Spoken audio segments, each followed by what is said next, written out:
Got a very good run of suckers for you, and then some very good old lambs, and finish on a few handy mutton. Righto, Stan, let's start on these big heavy lambs here. Got all the weight in the world. You worked them out, boys. The way we're fair. 47? Knock. 47 got. 47 bid. Done, mate. JBS where? Melbourne suckers. JBS. Righto, just there, mate. Just a chicken shoulder in the leg. The sucker selling season has reached its third week at Deniliquin, and Bill O'Brien from Landmark joins me. Bill, today $145 or $7 for an isolated pens today, but mainly $110 to $135 or $6. A good improvement on last year's market.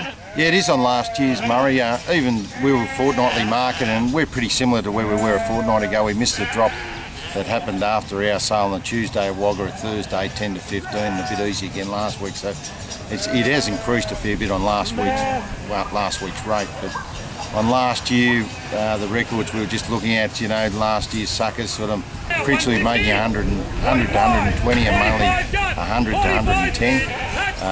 Today, most of our suckers, and a good yarding of fresh lambs here actually, principally sort of making between $115 to $145. So Yeah. with a few of the extra heavies, as you said, making sort of $45 to $47. Yeah, dear, 5,000 here today, and that included mutton. Where does that place you in regard to, supplies for the remainder of the year? Murray, no doubt we won't have the number of suckers as last year. Last year, we had a pretty good start to the year, so we did increase our breeding numbers. We had the best, probably not nearly, close to best ever lambing percentages, sort of 100 to 110 right through the area. Maidens were still making 90 to 95%, so it was an enormous year. Again, mainly because of the condition of the sheep going into joining. And so we had extra breeding numbers, extra actually percentage numbers, and then we come into a period where it didn't rain, and hence the numbers of supply, like we're talking about 15, and that would be normally 10 to 15 would be about our normal number for this period of time. But this year we've got a season, our lambs have gone through a very cold patch for up here the last 6 weeks, we're very hard on stock. So we're late, lambs haven't done as well. There's nowhere near the numbers that, through the Riverina either that we've had in last year's numbers. And there'll be a steady supply, like there's no panic, there's food coming. In the pastoral, they badly need rain now, which is surprising to hear. Our irrigation country's probably damp enough, but there's people watering crops right now. So it gives you an indication it's drying out. There's a variance of probably 5 or 6 inches to our area towards Tote to say Wanganoa, Peruvian area. So out there, this country still a bit windswept there. It hasn't got a body of feed.